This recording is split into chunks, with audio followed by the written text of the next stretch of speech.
So welcome everyone. My name is Dr. George Ozoude of Time Health Capital, and I'm your co-host with Dr. Breathe Easy, Adebayo Fasanya of Dr. Breathe Easy Capital. And today we are hosting Anish Dasai, who's also a physician like us. He's a board certified internal medicine physician and hospitalist. And he has expertise in many different aspects, including digital health, remote patient monitoring, telehealth, and he also hosts his own podcast where he brings on physicians. It's called The Underdog Physician. It's a podcast focused on mentoring medical professionals, fostering physician entrepreneurship, and recognizing unique ways to serve society. And that's what we're going to have Dr. Anish Desai talk about today on our webinar. We're looking forward to an insightful discussion on different ways physicians can be entrepreneurs outside of just the clinical pathway. He's had an opportunity to interview lots of physicians over his recent start of his podcast, and he's collected many different ways and ideas of generating additional streams of income. We were actually guests on his podcast, both Bio and I, and it was really enjoyable experience. So we are looking forward to today's conversation. And Anish, I'll let you take it away. George, thank you for that great introduction. I'm excited to be part of this webinar. Awesome. We're excited to have you. We'd love to. I did a high-level overview. I'd love to let you take us deep into your background, how you got to where you are, and then what's next for you in your future. Yeah, it was a very interesting journey. Since I was young, I was always interested in pursuing medicine. And once I got into med school and I did residency, I realized that it was very fulfilling in the sense that medical field is very intellectually stimulating. However, I felt that there was still a part of me that was yearning for more.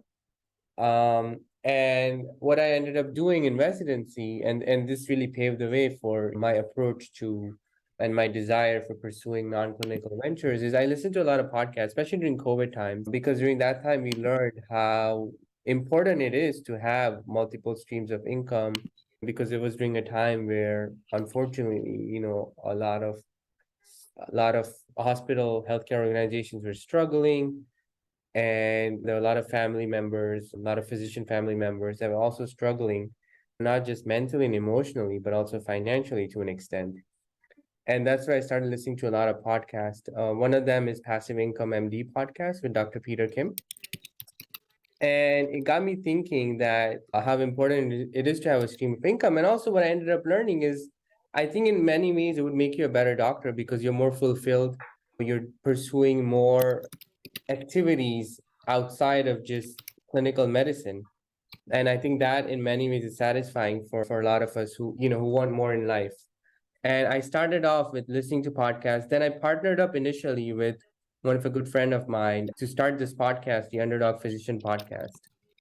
And initially the mission was to help medical students, actually foreign medical students, to get into residency programs, because I learned from her journey that there's a lot of unmet needs. There's not a lot of good insightful advice for this group of applicants for residencies. So we initially started off with that, but in the back of my mind, I was listening to these podcasts where they had physician entrepreneurs on just discussing their journey, sharing their journey, and it opened up my mind to what's possible out there. And then we had a pivot in our podcast where we pivoted from helping students with residency process to now figuring out how to get into these non-clinical ventures, because in residency we learn clinical medicine, which is awesome. There is this whole other side to medicine these days. So I figured the best way for me to help not only just myself, but a lot of others who are in similar situation as me, is to start interviewing a lot of these successful physicians, very successful ventures, whether it be in real estate, whether it be in like stock market, whether it be in venture capital or digital health startups. And it just opened my eyes to what's possible out there. And currently, because I would say part of it, because of the podcasting, I am receiving multiple opportunities. So the two that I think we might talk about is the IV hydration clinic and the telehealth weight loss. Yeah, that would be awesome to hear that. What do you think was the driving kind of force for the pivot?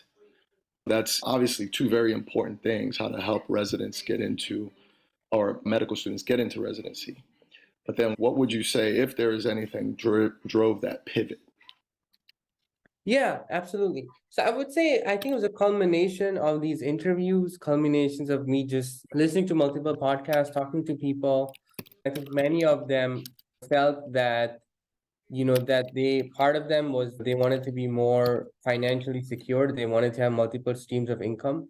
So there was always a yearning for that. And then for me personally, also, I realized that I myself also wanted to be in that realm, to be at a point where, to an extent, you have somewhat of a financial freedom so that you have financial freedom and geographic freedom in the eventually. So I think that was the pivotal moment. I would say the pandemic, probably, if anything, where I just realized how important it is to have that multiple sources of income. Yeah, that makes sense. I think for Yeah. myself, we also agree there's like all this clinical training, and we need help for that too. Obviously, we get trained, but then there's this non-clinical or business side of medicine that kind of gets neglected. And we realize after we come out, we probably need just as much training and help from people who've gone through it to learn about and succeed on that side, the non-clinical side. Yeah. And I think that's where I also discovered the importance of mentorship. Because the other thing I realized is there are already a lot of successful physicians who have done what you want to do in life that are 5, 10, 15 years ahead of you. And one amazing thing is a lot of them are willing to help a lot of these young physicians.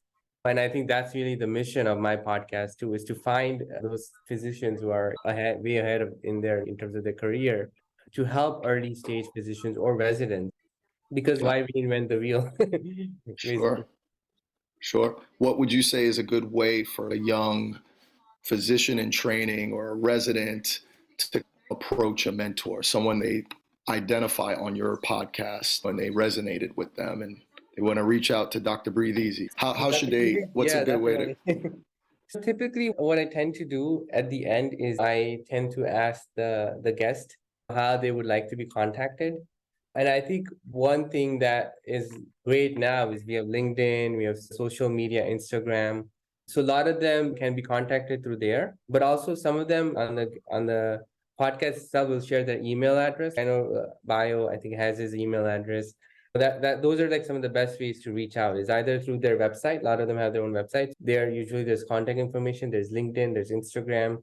So there are multiple, or they can just simply reach out to me and I can make the connection for them, which I've done in a couple of cases. For sure. Also, I'm wondering now that you've got you got the ear of this person that you potentially want to follow, what ways can you foster the relationship? Is it something where you try to offer services or ask for advice, or these are obviously probably very busy professionals both on the clinical side and entrepreneurship side. How can you like bring value and show commitment, I guess, once you get their ear?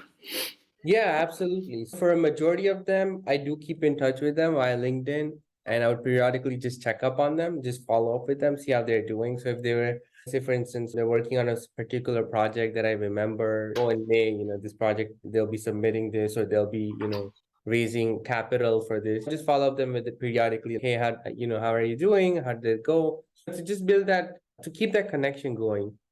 In terms of fostering, offering services, usually yeah, I feel like during the podcast, after the podcast, typically I spend a couple minutes with them afterwards, just sharing a little bit about myself. And at that point, if they feel like I'm a good fit for what they're looking for, usually they reach out to me, which has only happened once so far. But I just keep it alive through LinkedIn mostly, or just through text messages. And then I just actively follow them. Most of them are active on LinkedIn. I think there are a couple of them that I usually schedule follow-up meetings with. For instance, there's actually one of the pharmacists that I interviewed on my podcast who has a very prolific web page, and he posts a lot of newsletters. So I meet with him periodically, and our relationship grew because of me being in his podcast and him being on my podcast. And I think it just leads to more opportunities, just keeping those relationships alive. I like that. I think that makes sense. You're Yeah. providing value just by giving them a platform. And so Yeah, that yeah, allows you to exactly. maintain some relationships, some communication, some engagement with them. Very cool. Yeah. Awesome. Yeah, we'd love to hear about these alternate avenues and streams of income that can be made outside of clinical practice. You mentioned rehydration, weight loss. Please share more. We'd love to learn about it.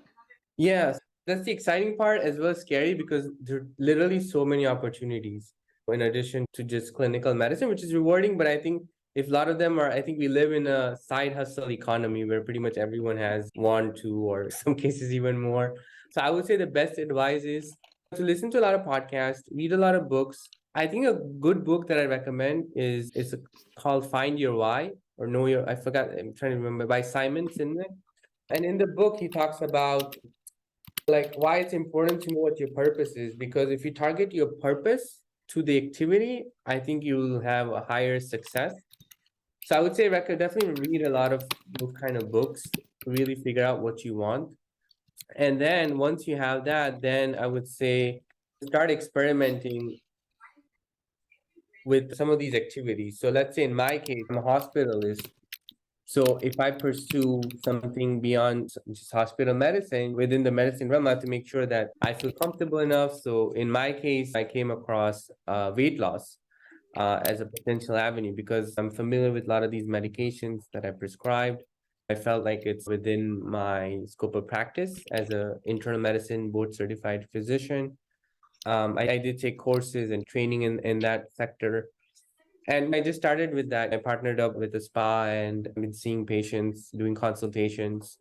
And I think it's very rewarding during my time because I work as a hospitalist. I work a week on, week off. So during my week off, I pursue telehealth weight loss.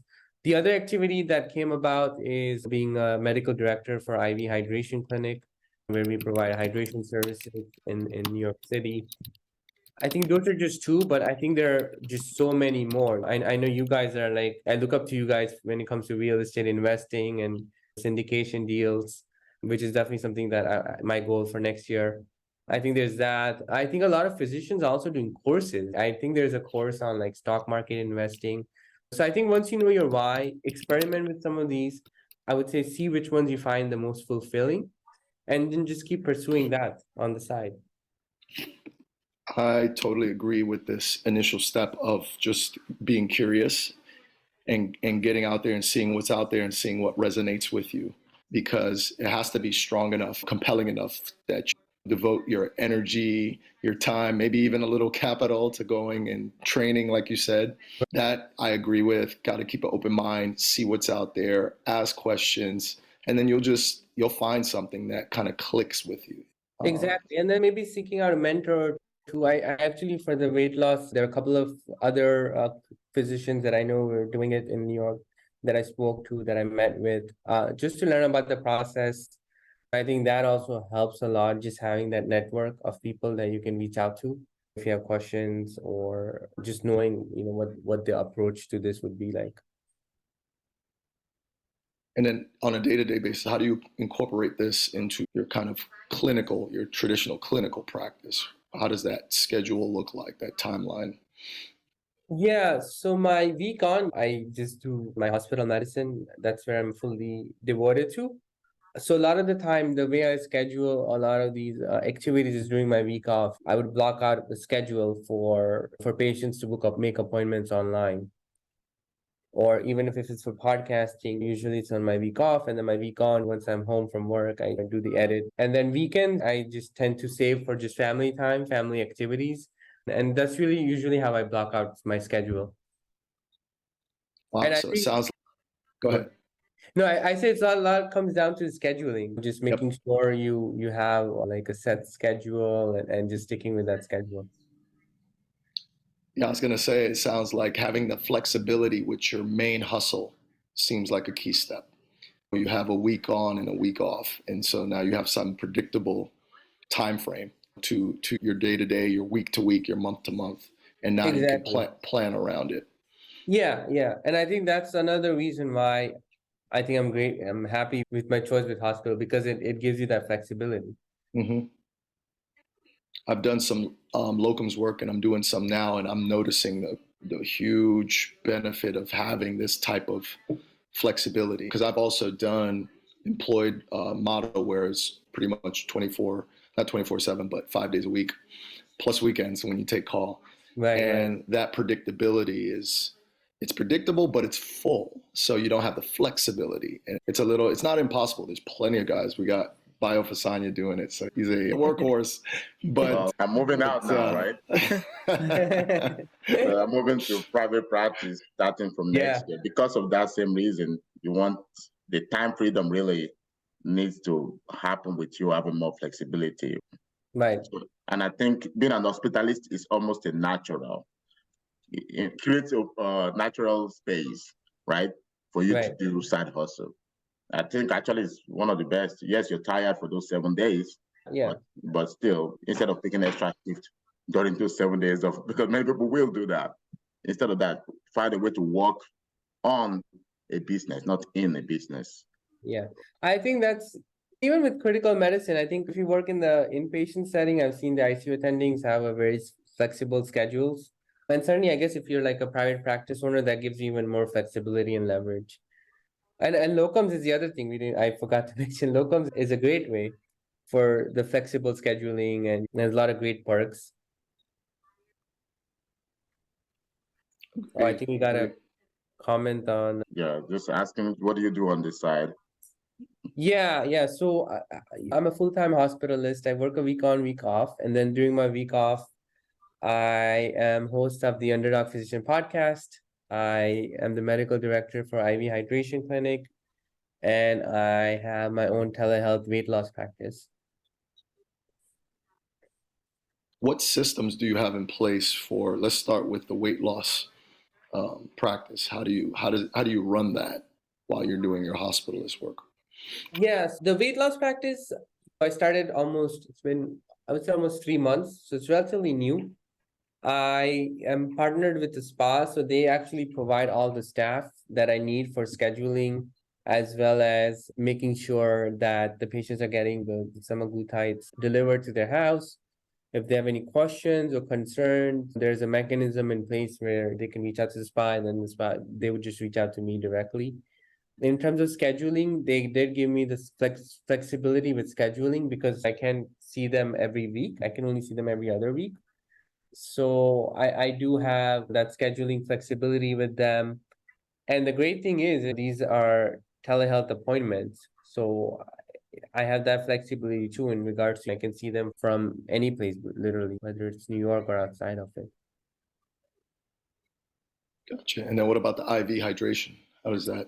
So the IV hydration, as a director, I just oversee more from the clinical side. So making sure that patients are requesting the IV, the specific type of drip, the specific kind, where we have like, I think 10 or 15 different kinds of drips. So whichever drip they're requesting, just making sure there are no contraindications to it, making sure that they can get it. And if there are any reactions while they're getting it, then the nurse would just reach out to me and we would just take care of the medical part of things. And then the owners are more responsible for the logistics and purchasing and all of those things. Okay, so I think that's huge, key, important. You found systems that were already in place, infrastructure, businesses that you were able to join and bring your MD credentials to them and essentially grow with them, add on to them. Exactly, yeah. And I think that's a huge way to leverage your degree is I think we realize that there are a lot of great entrepreneurs who have all these great ideas, but a lot of them don't have the clinical background that we do as physicians. A lot of them are looking for medical directors or medical officers if it's a startup. There's also something called fractional CMO, where you basically the chief medical officer on a fractional, so it's not a full-time basis, which allows you to continue working your full-time job at the same time, providing your clinical expertise as a chief medical officer, which is amazing. With a fractional title, does that also, and I'm curious, I've heard this title before for CFOs, for COOs, but with this fractional designation, does that allow you to work for multiple different companies as a CMO? You can work for 2 or 3 companies as a CMO? Oh, if you can work I'm not sure exactly how it works with multiple companies. But it depends on the company, what sector they're in versus the company. If you have multiple companies in the same area, it might be a conflict of interest. Right. I imagine that if it's separate realms, then it might not be that bad of a conflict. It's interesting. That's the first time I've heard of it for CMO, but it makes sense. You can, like you said, if it's different sectors, you can be medical director for assisted living and then for a DME company. Exactly. I'm director for three. At one point, I was ICU director, pulmonary rehab director, and director for our DMA company. And you could be 10 directors, just depending on how much you want to take on and what are your responsibilities. We do have some few questions though. But I think one thing that I've noticed, I think there was like a Medscape survey done. I think I would say that majority of physicians who have side hustles, I think most of them are in the real estate. They're concentrated in real estate. I think that's still been the trend, like for last 5 years at least. Maybe it's time to come out of it now. Well, maybe it's time to add it in as an additional source. I think Airbnb is pretty popular. I know there are so many courses on that too. Yep. Yeah. I think with real estate, it's relative to some other opportunities. It's like slow moving. I remember that was my thing when I was looking at different alternate streams of income. It's like, what's not so volatile that I can still practice my full-time gig, but devote enough time to understanding the other gig, the side gig. And real estate kind of moves slow enough where you can grasp it and understand it and touch it. Yeah, and I think I would say real estate is definitely something that is in the back of my mind because I think what I noticed is with real estate, I feel like the first few years you spend a lot of time mastering it, but then at certain point it becomes passive income where you're not really putting a lot of your time into it for certain output. A lot of the side hustles that even I do right now, or I'm looking at, a lot of them require consistent time for consistent payouts versus real estate, which is where eventually you get to a point where you're just getting passive income. That's a great point. I agree with both of you in terms of yes, it's upfront. Even when you're doing a deal, basically you make money when you buy, right? Yeah. So that's first thing, due diligence. Your first those 3 months are the pivotal. Yes, you have to maintain and operate the deal, but the pivotal point is the first 3 months. So if you get that, everything else you kind of work in a better way. And you have people, right? You have a team, right? That you depend on. Like you have a management team that you can meet with every week. So yes, it's slow moving enough. And I think it's probably also the risk involved also. Physicians by nature like to take less risk because I guess everybody wants our money. So over time, we'll just be apprehensive. Like I still have that feeling sometimes too, even though it's interesting that I actually raise money from people. But at the same time, if someone called me and just asked me without forming some relationship first and said, "Oh, come invest in this," I'm like, no, immediately. So we risk aversion is very high. So that's why real estate is stable enough now, real assets. So that's why everybody's settled in it. So I also ask these two questions so that will somebody say, can you share how and where you got the training for weight loss? I know you said you almost self-taught, but is there like any way for someone that's trying to get in it? Yeah, definitely. Yeah. So there are a lot of online weight loss training programs. Some of them are run by actually NPs who are running it. There's something called Obesity Medicine Fellowship, which you can also pursue, which is a 1-year training program after your residency, either in internal or family usually. But yeah, there are a lot of ways to just seek out training online. And also I would say with weight loss, definitely make sure you consult with an attorney just to make sure what the rules and regulations are in the state that you want to practice. And also definitely make sure you have a good malpractice insurance. And I think that's where talking to people who already have successful weight loss practices comes into play, because I learned a lot about just the legal side of weight loss as well, just through them and talking to attorneys, in addition to getting the coursework training. But yeah, I used medical weight loss training program. I used that one for my training. It's just a training course, and I learned mostly about Ozempic and Mounjaro. learn about the contraindications. And then some of them also give you, this one did too, about how to structure the business, and you get lifetime access to any updates that they have in the coursework. Can you send us what's the name of the program itself? Yeah, medical weight loss training. That's it, just straight up. Yeah. Medical weight loss training. Okay, awesome. So if we can find that and post it in the chat, that would be nice at some Yeah. point. And also, someone asked, are you a partial owner in the med spa? Do you get a share of the profit, or do you get paid salary? No, right now I'm not the owner. I'm currently paid per, basically salaried, you can say, paid per patient. But who knows in the future? I have a personal question. Do you believe that these side gigs that you do can replace your income? That's a tough question to answer, because I think the thing is with, a stable, W-2 job, it's with weight loss, there's always changes in rules and regulations. I think as it gets more and more regulated, it might be challenging to keep a steady stream of income. So I would say that I think that if the best way to replace your salaried income is to invest in assets that would appreciate over time and generate steady cash flow. I think the business side of telehealth weight loss is definitely lucrative, and I think it can definitely, match to an extent with my current hospital's income, but I don't think it would be stable and steady. I think there's always changes in rules and regulations. There's always a lot of competition within the space. And yeah, in the future, I'm not sure what it's like just based on the telehealth weight loss. Now, if it's a medical spa, I would say definitely. But if it's just solely telehealth weight loss, I think it's going to be challenging to fully replace or exceed that salary.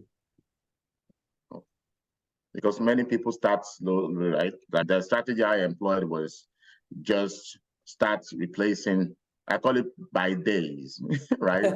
So basically, Yeah. I'll probably say I replaced 2 days Right. out of the 5-day income Yeah. right now, and then maybe 2.5 after a while. Yeah. Which means you can take 2 days off without any repercussion, Exactly. and then eventually get to full, which you can absolutely just do zero. Yeah. You never want to do that, but I just like to have it.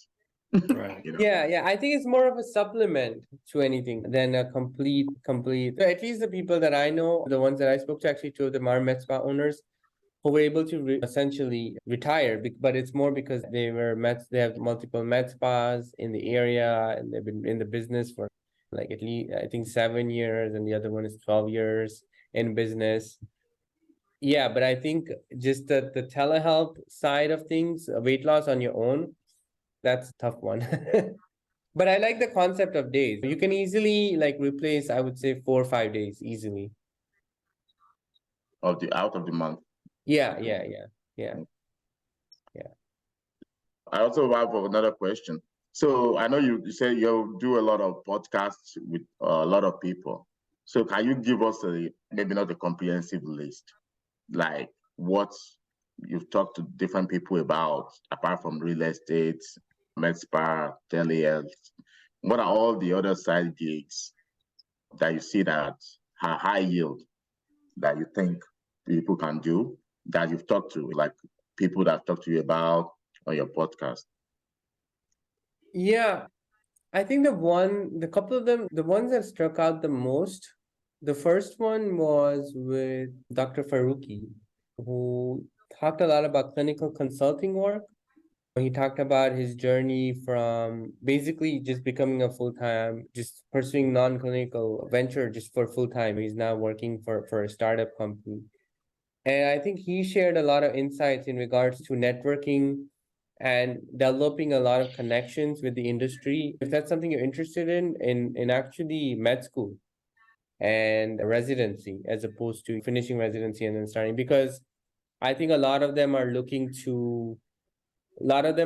receptive to hiring new grads, but new grads who they have a relationship with for several months to several years. And that could just be as simple as serving as as an advisor to them. And I think in the beginning, also being ready to work for free and providing your services and showing them what value would bring to them for a couple of months as an intern. I think he shared a lot about just networking. New York, there are a lot of these startup meetups, a lot of these panels, and just going out there, introducing yourself and forming those connections. I think that's the key that I learned from him. The other venture that I think it's pretty lucrative as well, which I don't think I've seen as much, is medical education, especially with AI. So I had the opportunity to have Dr. Shiv Gaglani from Osmosis, and he shared a lot about how medical education is changing. And I think education in general is changing. And there'll be a lot more opportunities for clinicians to get involved in reshaping how medical students learn anatomy, pathology, in a world where information is at your fingertips. I think those are two sectors, clinical consulting and medical education, where I think there's going to be a boom. Could you go into even a little more depth on the clinical consulting side? What would be expected of me as a physician if I get taken on with a firm for clinical consulting? What would I absolutely be doing? So, as a clinical advisor, so I was an advisor for two companies in the past. Typically, what the structure is, a lot of these are startups, bootstrap startups, and typically they would expect you to. So I'll talk about the one that I was involved with, which was developing a software for identifying patients at high risk for hospital-acquired infections. So we were focused on CAUTI. And what the goal was, what was expected of me as a clinician was to identify trigger words that in a patient chart would alert the EMR or the clinician that, hey, this person is high risk for CAUTI, so we need to be extra cognizant of putting Foley's in and just monitoring more closely.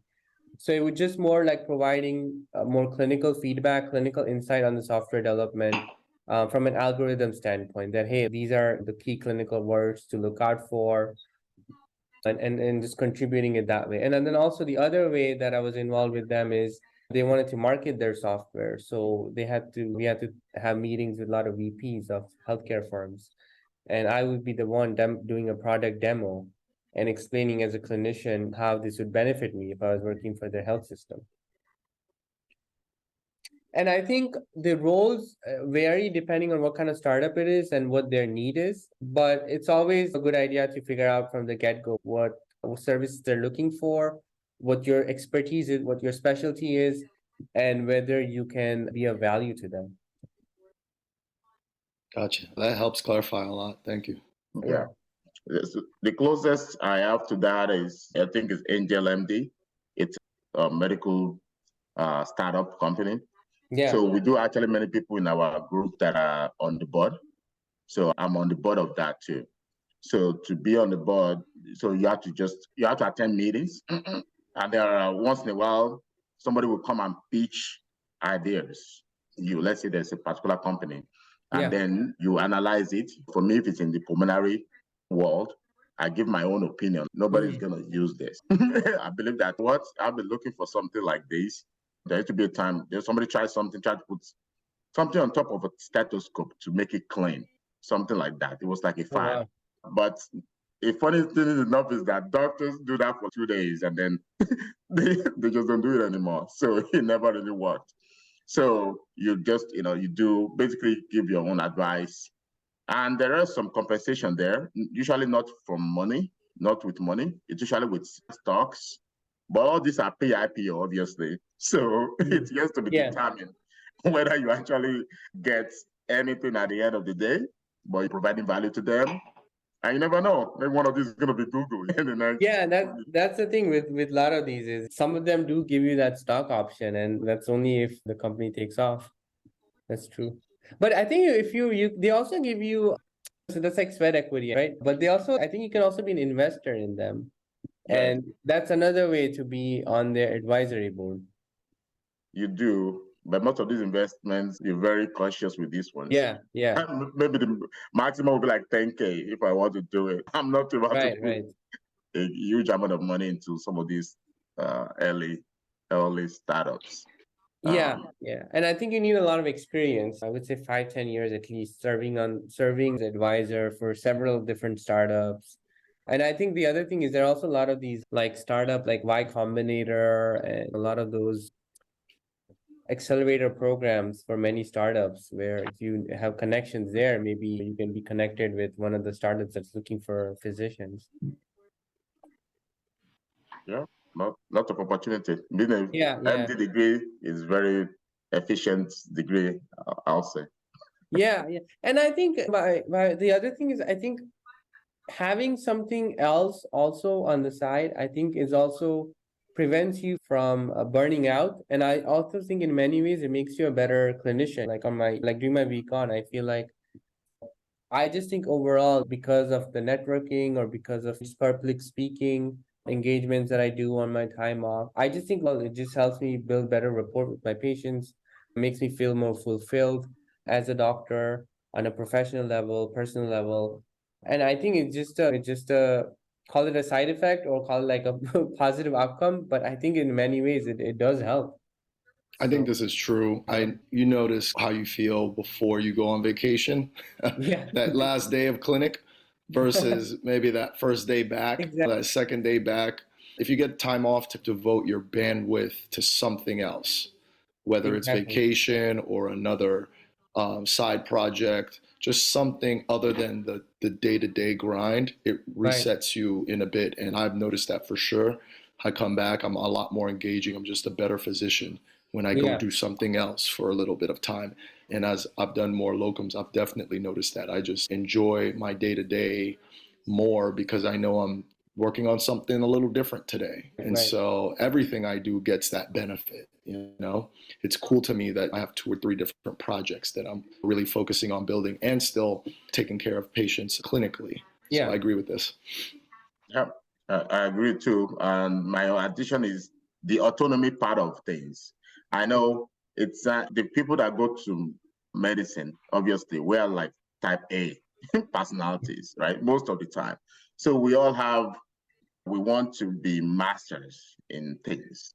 And with medicine, when I go there, even though critical care, I do feel in charge most of the time, but oftentimes administration will remind you that you're not.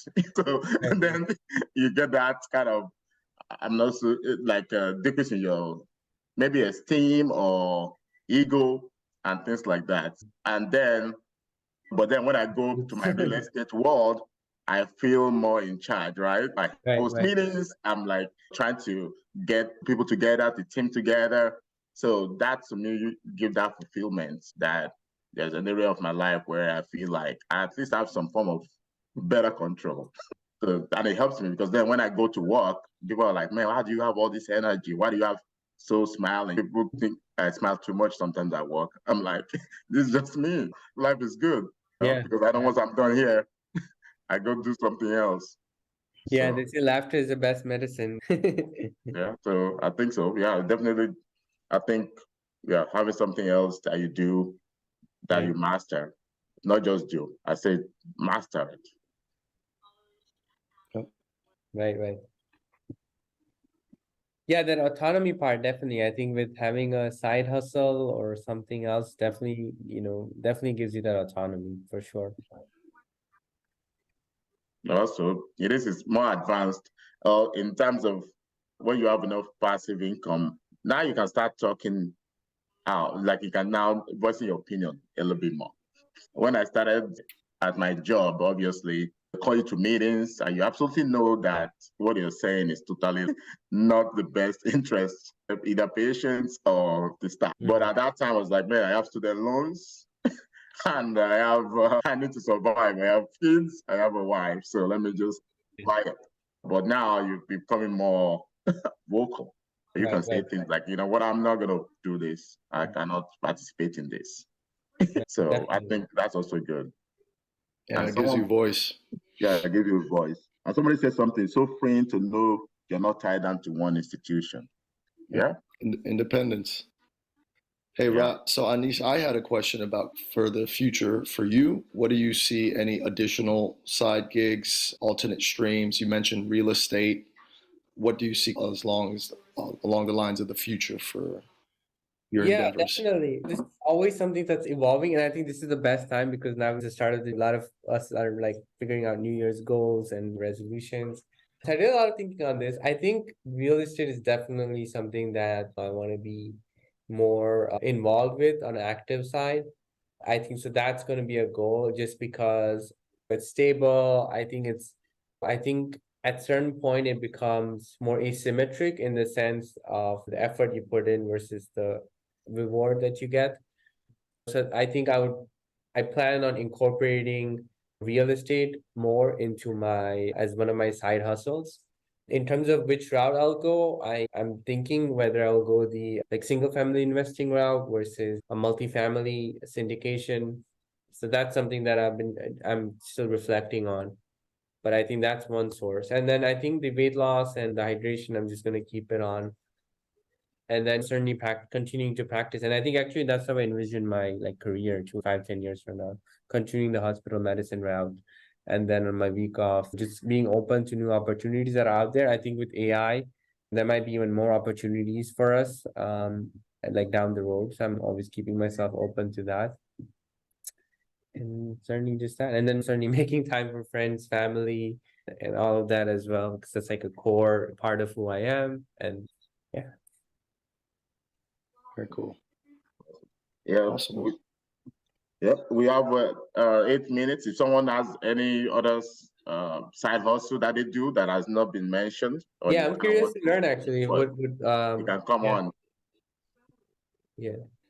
For myself, I can start while people kind of type in. I'm obviously in real estate, but getting very interested in coaching and creating a side hustle for coaching. Like you said, I think education is changing a lot. Yeah. And I think this is part of that spectrum. This physicians kind of teaching other physicians how they did it. Right. And then I'm very interested in the lifestyle medicine side. It's still clinical, but it's different than what I thought I would be doing when I first graduated in orthopedics.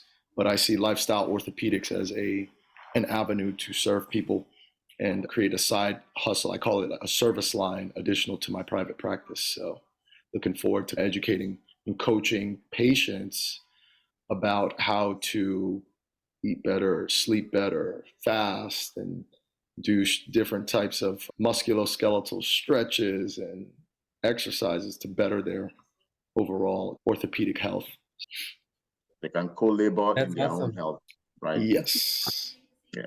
New way. I love it. I might be following you. We'll see. Yeah. I like to get my private practice up and running first, find a way to systematize it, hire a bunch of people, those practitioners, maybe even another physician. And once that is stabilized, then I'll look around and I'm like, what else? How do I add another line, service line? So I think Tammy, you can come on if you can, or you can just talk on the audio. Hi. Hey guys. Yes. So I'm a money mindset coach for women physicians. I started my business about a year and a half ago. Yeah, I definitely work in the business pretty much. Right now, I have 2 clients that are working with me. So that's awesome. It's fun. Yeah, it's fun. It does take a lot of work. I am in a mastermind with other women physicians, so they like keep me going. Because I think I probably would have given up by now if it wasn't for the right-minded people that pushed me along the way. Yeah, I think that's another important thing is being in a community of like-minded physicians. There are a lot of accelerators or a lot of similar like Facebook groups where you could do it. So that's a key thing. But I'm excited. That sounds amazing. You're helping other physicians with money and finances. Yeah, she actually did the webinar with us. It was very well received. People love that webinar. So Anish,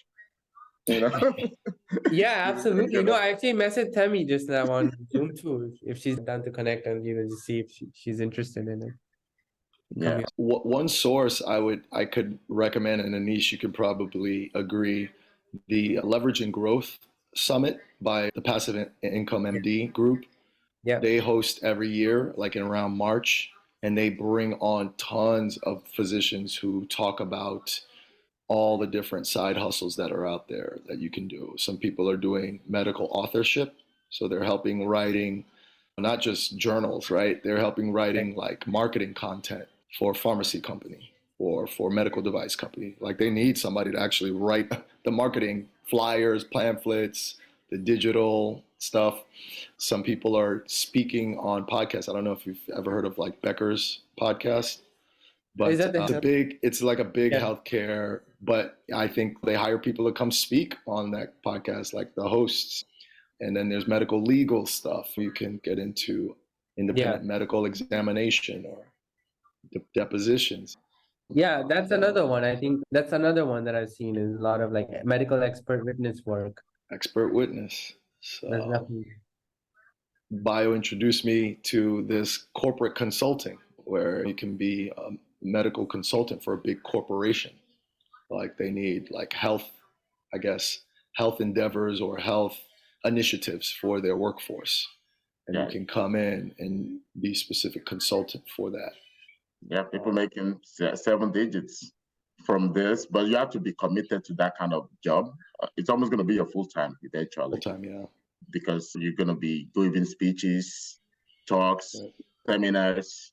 Your life will be more like Grant Cardone style. You're going to be going places all the time. traveling a lot, right? I'm sure.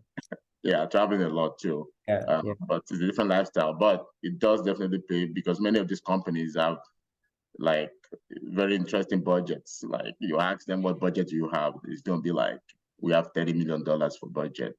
I'm like, you're like, what? Like, It will say, you're like, okay, how can I get a couple of those? That's unheard of. So, so they're big companies. I'm talking about like huge companies. Right. And it might not even be healthcare related. True. I went for a little bit of like a coaching program just to talk to the person and webinars about it, thinking maybe I could just do it as a side gig. But then I noticed that it would turn to a full gig. Right. Yeah, I think it's lucrative though. Lucrative. it is lucrative. Yeah, that's what it's. I think there's like a thing called like half versus elf, which I forgot to mention. But like when evaluating side hustles, there's some that pay very well, but like you said, a full-time commitment. So then it becomes a job. But half is like half that I use. This is the framework I use to determine whether it's like a good side hustle or not. Is half is hard, annoying, lame, frustrating, and elf is easy, lucrative, and fun. So it has to be easy in the sense in terms of time commitment, just making sure it's reasonable amount of time, lucrative definitely, and it has to be fun and enjoyable. So that's like the framework that I use if it helps your audiences or you guys. Yeah, definitely. We've been dealing with the time part of it, right? We do a lot of things. Yeah. And we're trying to figure a way to work more on our businesses. Yes, the your framework, definitely. I used to do, for 2 times I went and I gave a talk about real estate, right? Yeah. And it could be a lucrative business. I got paid like 7,500. That was my price. I just named it. And that just to go talk for 1 hour. But I just noticed that I have to travel a whole weekend sometimes. Even though I had fun, but just that's taking time away from family. And that's taking me traveling and things like that. And then I calculate how much I have to give to really make like 7 digits. It requires you to be physically there, a lot of things like that. So even though it's high paying, it was not a good side hustle for me. I do it for networking, obviously. Do a few of them a year, but it's not going to be something I do every weekend. To be like every weekend throughout the year, then your weekend is gone then. Yeah. But you can, and you can make good amount of money, right? Or you can put them together. Maybe you're going to this area and then have three. Store it too in the process. Yeah. But it's fun. So that's just something for people to add to their arsenal because it doesn't hurt to go do something and get paid like 10 grand. Hey. Yeah. So once in a while, you might want to do that. Yeah, I guess once you're established, once you have a following, once you have some expertise, and it's like the next level, like our coaching, like George mentioned, for real estate, or once you get on that stage in whatever side hustle you have, once you become like a so-called subject matter expert, then that's, I feel like, the next territory is coaching and consulting, paid consulting gigs where you share your experiences and offer mentorship. For sure. Yeah. Yeah, good. I think we're 11:02. Yeah, we're at the top of the hour, so this has been very insightful. We're getting good feedback already. Thank you, Anish. We appreciate all that you're doing, all that you've shared with us, and we look forward to continuing to seeing your growth. We appreciate you coming on this holiday weekend and fitting this into your schedule. So if anyone wants to reach out to you, how can they best get in contact with you? Yeah, I can share my LinkedIn is another way, but I can share my email. It's anish2200@yahoo.com. Perfect. Yeah, if you can put that up on the chat, then folks can get in contact with you. And we definitely are looking forward to continuing interactions with you, whether it's on your podcast, doing deals, looking at some real estate, all the above. Right. Much appreciated. So Likewise, it was a great pleasure. Thank you for having me on your webinar. It's great sharing my insights. Always, I feel like I always learn 10 times more from you guys every time I talk. It's always insightful conversations, and I'm excited for your continued collaboration. likewise. Thanks for Awesome. coming, Anish. Looking forward to your progress. Awesome. So in 2 weeks, we'll have another webinar. We'll talk about tax preparation, especially at the end of the year. This is key. We really don't want to always just wait till the new year and then until April. So tax planning starts even the year before. So we're going to bring on a tax specialist for everyone to learn from. So we look forward to that in the next 2 weeks. So until then, I hope everyone has a safe rest of their holiday weekend, and we'll see you next time. Okay. Take care. Take care. Thank you. Bye.